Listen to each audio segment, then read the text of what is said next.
আসসালামু আলাইকুম ওয়া রাহমাতুল্লাহি ওয়া বারাকাতুহু। আজকে আপনাদেরকে শেখাবো ঈদুল আজহার এবং বকরাঈদের নামাজ পড়ার নিয়ম। আপনারা দেখুন, যে যেখান থেকে দেশের এবং দেশের বাইরের যারা দেখবেন, নামাজ পড়ার নিয়মটা অতি সত্বর আমাদের শেখা দরকার। প্রত্যেকটা মুসলিম এবং প্রত্যেকটা ইমানদারের প্রতি ফরজ। আপনারা যে যেখান থেকে দেখছেন দেখুন। আল্লাহু আকবার বলে হাত বাঁধবেন, সানা পড়বেন। সানার পড়ার পরে দুইটি তাকবীর হবে। আল্লাহু আকবার বলে হাত ছেড়ে দেবেন, আল্লাহু আকবার বলে হাত ছেড়ে দেবেন। দ্বিতীয়বার আল্লাহু আকবার বলে ইমাম সাহেব হাত ধরে নেবেন, আপনারাও হাত ধরে নেবেন। তারপরে কিরাত হবে, তারপরে আরেকটা সূরা মিলানো হবে, এক কথায় প্রথম রাকাত হয়ে যাবে।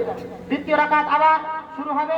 সর্বপ্রথমে কিরাত হবে, তারপরে যে কোনো একটা সূরা পাঠ করা হবে, তারপরে পর পর তিনটি জাহিদ তাকবীর হবে। আল্লাহু আকবার বলে হাত ছেড়ে দেবেন, আল্লাহু আকবার বলে হাত ছেড়ে দেবেন, আল্লাহু আকবার বলে হাত ছেড়ে দেবেন। চতুর্থ তাকবীরে আল্লাহু আকবার বলে হাত উঠাতে হবে না, ডাইরেক্ট আপনার রুকুতে চলে যাবে। বুঝতে পারলেন নিয়ম? প্রথমে আবার একবার বলছি, প্রথমে আল্লাহু আকবার বলে হাত বেঁধে নিতে হবে। হাত বাঁধার পরে সানা পড়বে, তারপর ইমাম সাহেব কেরাত করবে।